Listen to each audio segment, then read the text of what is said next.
Hey everyone, Teresa the AI Quilter here, and today we are going to talk about angles.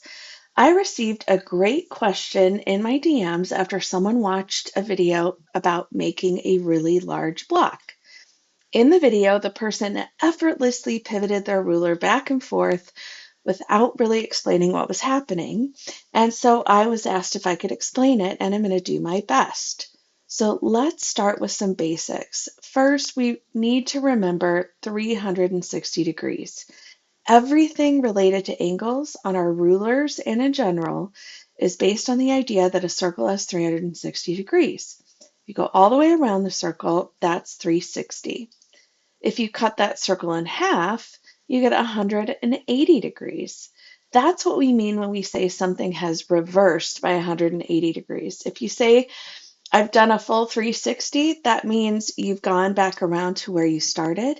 But if you've done a 180, you are literally the farthest point away from where you began. Now, let's take that 180 and split it in half again. That gives us 90 degrees. This is important because when we talk about a four-sided shape like a rectangle or a square, the corners should always be 90 degrees. If they're not, your block isn't square. Now let's understand square rulers. You've probably seen a square ruler with a line running diagonally through it. That line splits the ruler into two 45-degree angles. Why 45? Because half of 45 is 90.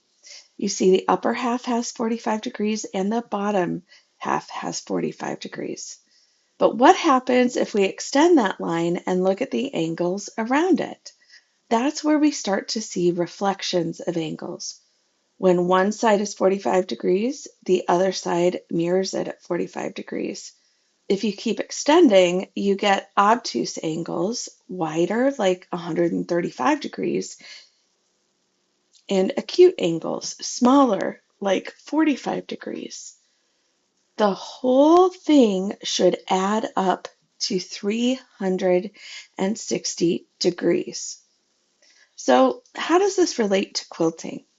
Let's go back to our square ruler. It's got that handy 45-degree angle, and if you rotate it, you can cut strips or triangles at the perfect angles. But what if your ruler is not a square? Let's say it's a 6 by 9 inch rectangle. It might still have a 45-degree line, but it won't go all the way to the edge because it's not square. When you take that ruler to your fabric, here's what you do. You can simply cut strips like normal, or you can cut along the 45-degree line. Pivot the ruler,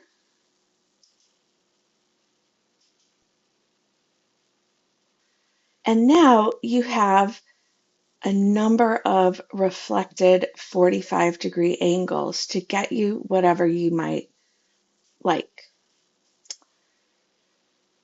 Now, what happens if your pattern calls for angled strips or cuts at an angle? This is what that video was demonstrating. If I turn my ruler 45 degrees, that yellow line from earlier now lines up with the bottom of the fabric, creating perfect 45-degree cuts. But the same method applies to other angles. If you have a 30-degree or 60-degree marking on your ruler, you can pivot the ruler to match those angles as well.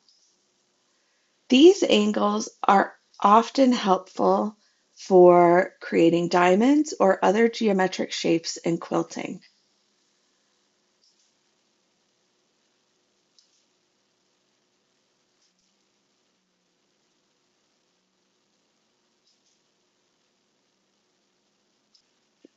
Hope that helps.